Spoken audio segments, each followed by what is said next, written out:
Hey, we got this job in progress. What happened, the transmission oil cooler failed in the radiator.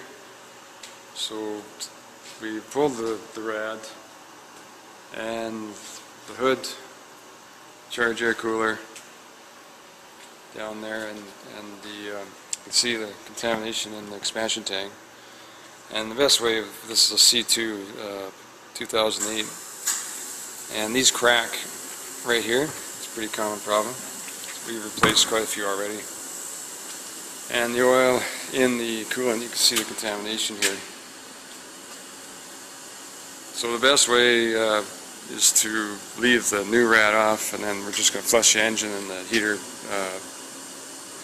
lines using like a Calgonite dishwasher soap.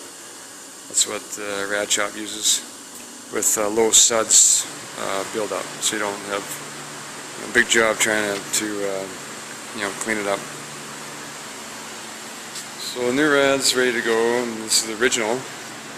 This oil cooler ports, and it's cracked in there somewhere. It's somewhere it's just given up, and it filled up the expansion tank to the point where it was coming out the overflow. So that's just part of the problem, and we have to flush the transmission and the cooling system completely before we can let it back on the road.